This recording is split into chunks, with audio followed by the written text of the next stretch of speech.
നിയമസഭാ തെരഞ്ഞെടുപ്പിൽ സീറ്റ് വിഭജനത്തിലുള്ള ഉഭയകക്ഷി ചർച്ച തുടങ്ങാൻ കോൺഗ്രസ്.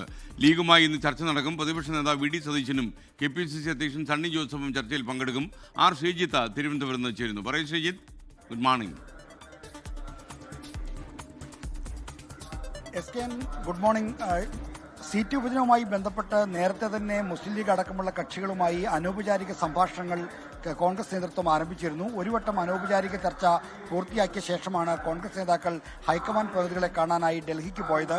എന്നാൽ ഇനിയിപ്പോൾ ഔപചാരികമായ ചർച്ചകൾ ആരംഭിക്കുകയാണ്. ഇന്ന് സഭാ സമ്മേളനം പെരിയുന്ന മുറയ്ക്ക് മുസ്ലിം ലീഗ് അടക്കമുള്ള കക്ഷികളുമായി ചർച്ച നടത്താനാണ് കോൺഗ്രസിന്റെ തീരുമാനം. ഇതനുസരിച്ച് പ്രതിപക്ഷ നേതാവ് വി ഡി സതീശനും KPCC അധ്യക്ഷൻ സണ്ണി ജോസഫും ലീഗ് പ്രതിനിധികളുമായി ചർച്ച നടത്തും. കഴിഞ്ഞ തവണ ലീഗ് മത്സരിച്ചിരുന്നത് 27 സീറ്റുകളിലാണ്. അതിൽ 2 പൊതു സ്വതന്ത്രരെയും ബാക്കി 25 സീറ്റുകളിൽ ലീഗിന്റെ ഔദ്യോഗിക ചിഹ്നമായ കോണി ചിഹ്നത്തിലുമാണ് മത്സരിച്ചത്.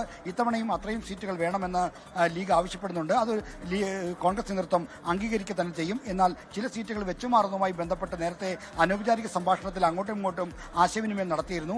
അതുമായി ബന്ധപ്പെട്ട ഒരു തീർപ്പുകളും മറ്റുമാണ് ഈ ചർച്ചയിൽ പ്രധാനമായും ഉള്ളത്. എന്തായാലും ലീഗിനുമായിട്ടുള്ള ചർച്ചകൾക്ക് ഇന്ന് തുടക്കം കുറിക്കുകയാണ്. ഇതോടൊപ്പം തന്നെ കേരള കോൺഗ്രസ് ജോസഫ് വിഭാഗം, RSP, അതോടൊപ്പം തന്നെ മറ്റ് കക്ഷികളുമായിട്ടുള്ള ചർച്ചകളും ഇന്ന് ഈ പിന്നാലെ നടക്കും. ലോകത്തെവിടെയായാലും ഏത് സമയത്തും 24 വാർത്തകളും ഓഗ്മെന്റഡ് റിയാലിറ്റി പാക്കേജുകളും എക്സ്പ്ലെയിനറുകളും വിശദമായി കാണാൻ ഞങ്ങളുടെ YouTube ചാനൽ നിങ്ങൾക്ക് സബ്സ്ക്രൈബ് ചെയ്യാം.